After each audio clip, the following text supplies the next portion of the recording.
Usually when we talk about a medical diagnosis, there's this expectation of clinical precision. Hmm. Like you fall off a bike, you go to the hospital, and the x-ray shows that jagged white line on your radius bone. And the doctor just points to the screen. Right. It's broken or not broken. Exactly. It's a clean, visible categorization. You can see the problem with your own eyes, which means you know exactly how to fix it. And we crave that. We crave that kind of diagnostic clarity in almost every aspect of life. We, Mm. we want the world to be measurable and the solutions to just be obvious. Yeah, but then you zoom out. You look at humanity as a whole. You look at the entire historical trajectory of our species, and suddenly that X-ray machine is completely useless. Oh, totally useless. We're looking at the ultimate patient, Homo sapiens, and the diagnostic landscape is incredibly murky. It's messy, yeah. So today on the deep dive, we are unpacking Yuval Noah Harari's 2024 book, Nexus, A Brief History of Information Networks from the Stone Age to AI. And our mission today is to explore Harari's really comprehensive historical analysis of how humanity builds networks, Mhm. and specifically to figure out why our massive, unprecedented accumulation of information has brought us to the brink of an existential crisis rather than a technological utopia. It really is the defining paradox of our species.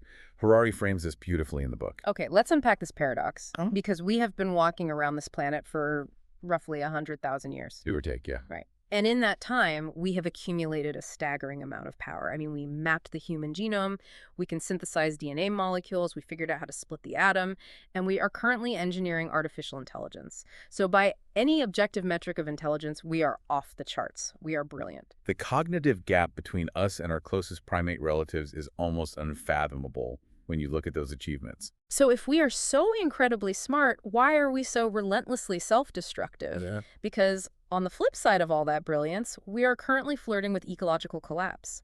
We're stockpiling technologies that could literally erase our species in an afternoon. In a matter of minutes. Right. And despite having more information at our fingertips than any humans in history, we seem just as susceptible to mass delusion, to conspiracy, and to turning on each other as our ancestors were when they were, painting on cave walls.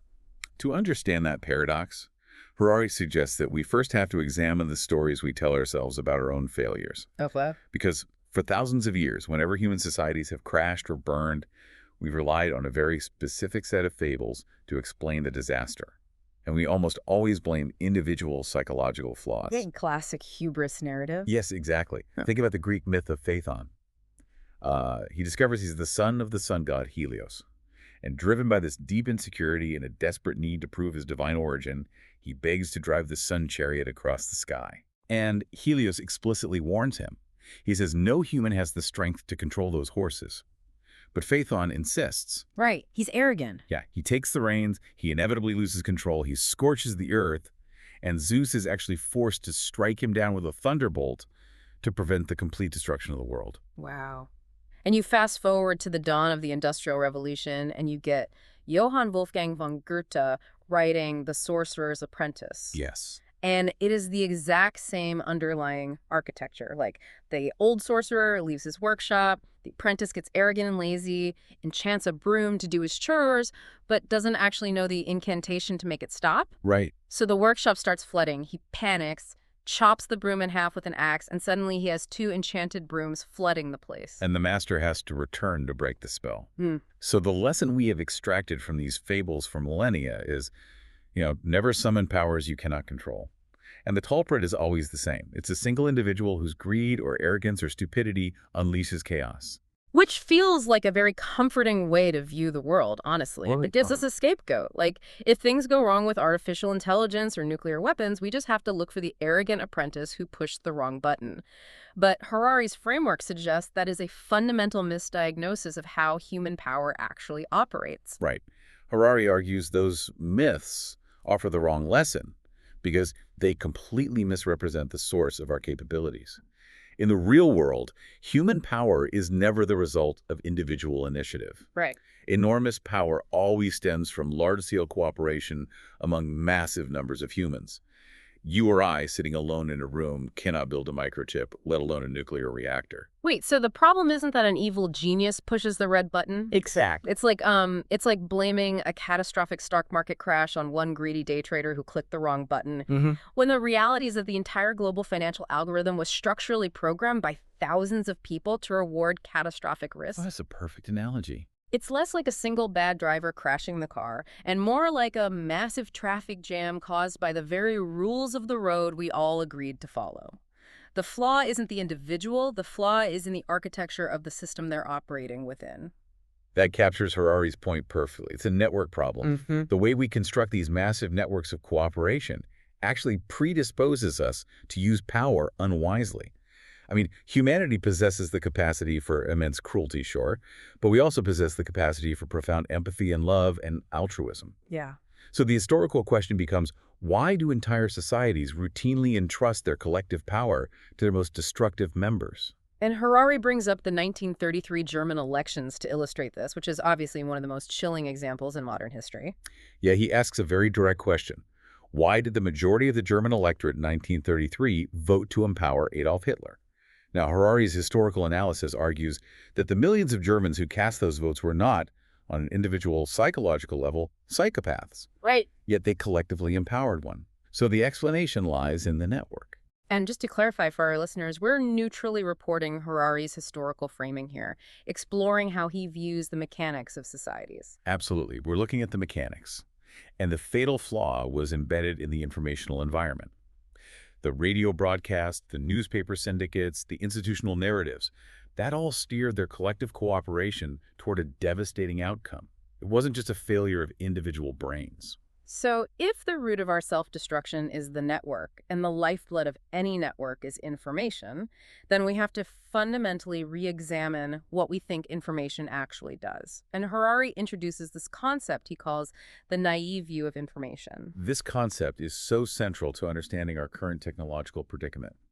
The naive view is essentially the belief that the accumulation of information is inherently positive. Right, like more data equals better outcomes. Exactly. It assumes a linear progression. More information leads to greater truth, and discovering the truth naturally yields wisdom and power. Under this framework, ignorance is the only real enemy, and data is the ultimate savior. And it is so easy to see why that view became the dominant ideology of the modern world, because in certain domains, it is undeniably spectacularly effective. Oh, completely. I mean, Harari goes back to Goethe to prove this point. So Goethe was born in 1749. He was one of 7 children. Only 2 of those 7 survived to age 7. Wow. The rest succumbed to various diseases. Then Goethe grew up, got married, and had 5 children of his own. 4 of them died within 2 weeks of being born. It's just a devastating reality to comprehend. Yet it was painfully common for that era. The text notes that Goethe's children likely died from rhesus disease, which is a blood group incompatibility between the mother and the fetus. Right. And in his family, the child survival rate was roughly 25%. They were fighting an invisible enemy because the information network of the 18th century hadn't mapped blood types or germ theory yet. He just didn't have the data. Yeah, and you compare that to today. Global child survival is around 95.6%. In Germany, it's 99.5%. That's an incredible shift. And we achieved that by aggressively collecting, sharing, and analyzing massive data sets of medical information. We literally used information to discover the objective truth about pathogens, which gave us the wisdom to save billions of lives. When you look at triumphs of public health or engineering, the naive view holds up perfectly. Right. And because of those undeniable successes, this naive view became the foundational philosophy of the computer age. Yeah. In the late 20th and early 21st centuries, political and technological leaders preached this constantly. Yeah. Like Ronald Reagan argued that the Goliath of totalitarian control would be defeated by the David of the microchip. He framed information as this liberating oxygen that would inevitably blow through the Iron Curtain and dismantle dictatorships. We heard the exact same rhetoric from the tech industry. I mean, for years, social media pioneers argued that their ultimate goal was simply to connect the world. Just connect everyone.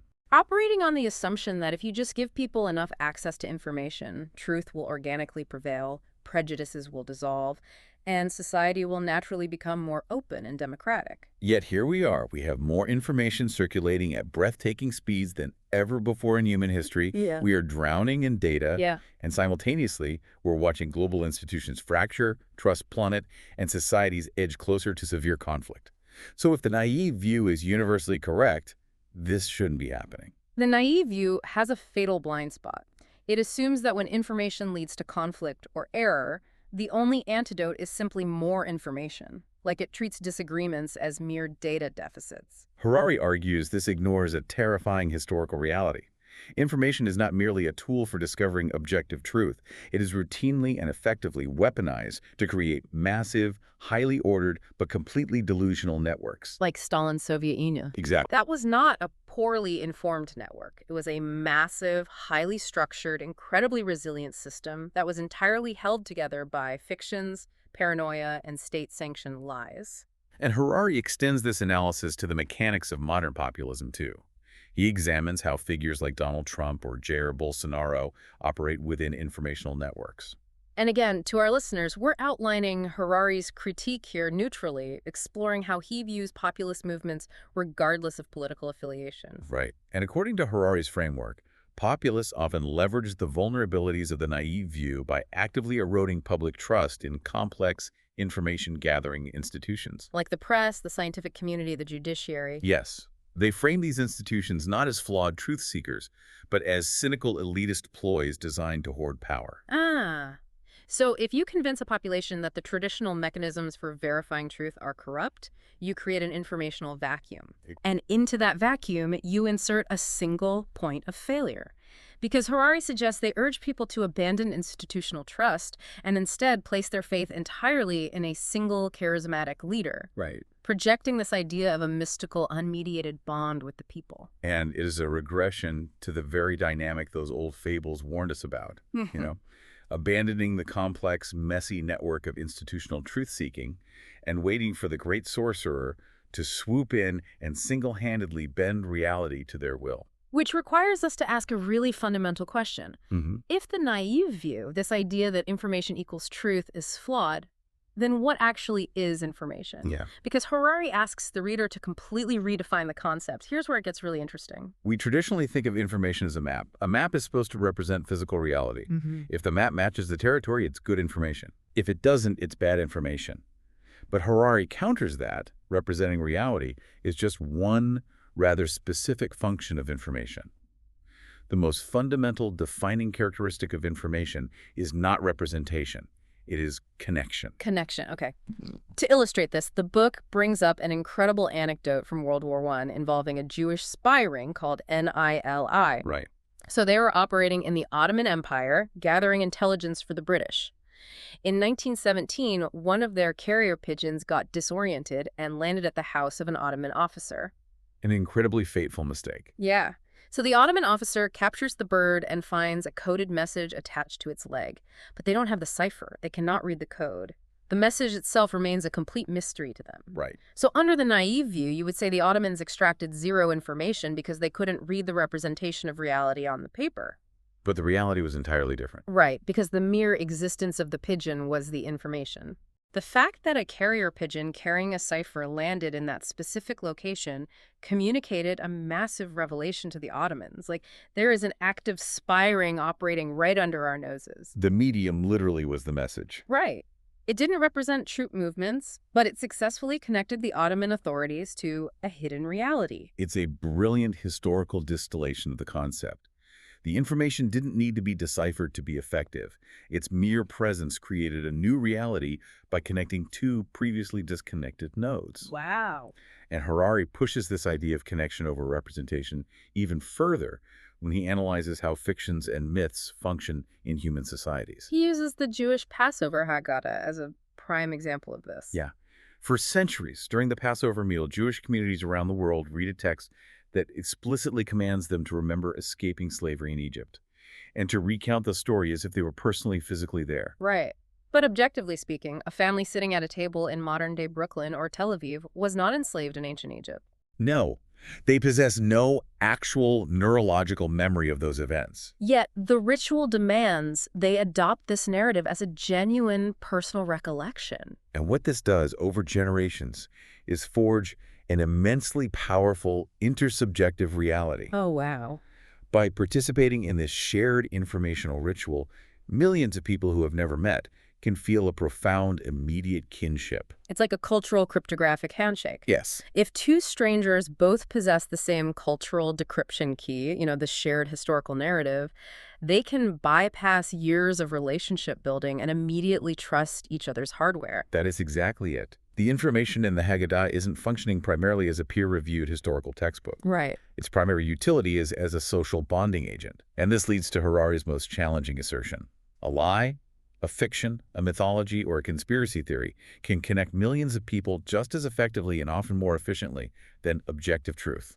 Take astrology, for example. To an astrophysicist, the stars are data points. They represent physical realities about nuclear fusion and gravity. Sure. But to an astrologer, those exact same stars are used to weave a highly fictionalized narrative about human personality and destiny. Right. So the naive view assumes that if we just educate everyone on the physics of the solar system, astrology will vanish. But astrology doesn't exist to accurately map the physical universe. It exists to connect people to a framework of meaning and to give them a shared vocabulary to discuss their lives. It connects them. Information isn't a mirror reflecting reality. It's the mortar holding the bricks of society together. And sometimes, fictional mortar dries much faster than truthful mortar. Wow. That presents human history as a perennial dilemma, because every human network, from a small tribe to a global superpower, is constantly forced to balance two inherently contradictory forces, the need to discover the truth and the need to create order. And those two forces rarely cooperate. Harari points to the Manhattan Project as the ultimate manifestation of this tension. To successfully engineer an atomic weapon, you absolutely must possess the objective truth about physics. You have to know that E equals mc squared. Right. If your physics is based on a patriotic fiction or a political ideology, the bomb will simply not detonate. The universe does not negotiate with human narratives when it comes to nuclear fission. But knowing the physics equation doesn't solve the logistical nightmare of building the bomb. Not at all. Mm-hmm. The Manhattan Project required mobilizing roughly 130,000 people.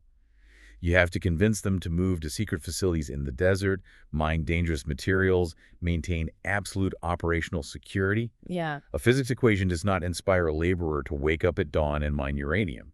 To organize 130,000 people, you require order. And human order is almost exclusively built on intersubjective fictions. Ideologies like patriotism, the defense of democracy, or the fear of a common enemy. Exactly. You construct the weapon using the inflexible truth of physics, but you mobilize the workforce using the malleable power of ideology. Wow. So historically, the people who specialize in crafting the ideologies, the politicians, the myth makers, are the ones who ultimately give the orders to the physicists.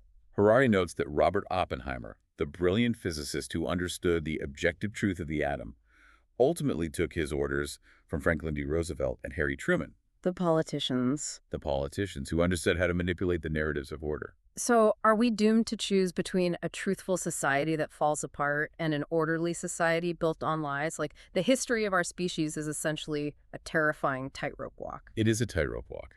We're constantly trying to build societies that are truthful enough to survive reality, but ordered enough to prevent us from turning on each other. So how have we managed to not fall off the tightrope completely? According to Harari, the societies that survive over the long term are the ones that endure the painful process of building strong, self-correcting mechanisms. The scientific method would be the gold standard here. Precisely. The scientific method is an engineered self-correcting mechanism. It operates on the fundamental assumption that human beings are flawed and will make errors. Right. Therefore, it builds in rigid processes for hypothesis testing, peer review, and continuous revision.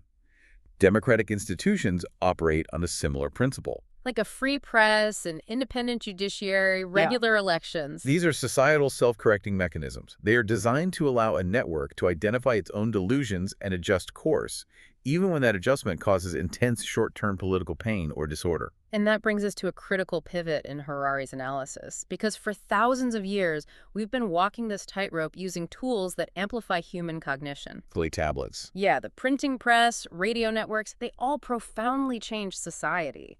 But they shared one fundamental limitation. Right.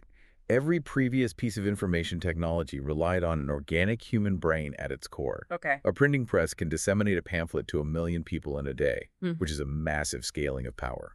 But a human being had to ideate and write the pamphlet. Right. And human beings had to read it and decide how to act upon it. The tool itself possessed zero agency. But this is where Harari argues the rules of the game have fundamentally fractured. Because artificial intelligence is an inorganic network. It is the first technology in the history of our planet that can make decisions and generate ideas completely independent of human prompting. Harari makes a crucial distinction here. AI is not a tool. It is an agent. Wait, explain that difference. Okay, a nuclear warhead is a tool. It holds devastating, destructive capacity. But it sits in a silo until a human makes the active decision to deploy it. An AI algorithm is fundamentally different. It can process vast amounts of data autonomously and decide, in real time, who qualifies for medical treatment, who is flagged as a security risk, or how a global financial market should fluctuate. Wow, so previous technology was like a megaphone. It just took a human voice and made it louder. AI is a synthetic vocal cord. It generates its own voice. That's a great way to put it. And to demonstrate how this inorganic agency shifts the balance of power, the book contrasts the surveillance state of Stalin's NKVD with the algorithmic curation of modern social media. It is a deeply unsettling comparison because it highlights the limits of human biology versus the limitlessness of machine processing. Right, because Stalin desired total informational control. Yes. And to achieve that, the NKVD had to recruit millions of human informants, people spying on their neighbors, their coworkers, their own children. Which created a deeply traumatized society paralyzed by paranoia. But the NKVD was inherently constrained by human biology. Like, human informants require sleep. Right. They can be bribed. They can experience a crisis of conscience. Human analysts have to physically sit down and read the informant reports, which creates a massive logistical bottleneck. The new inorganic network has no such bottlenecks. It is relentless.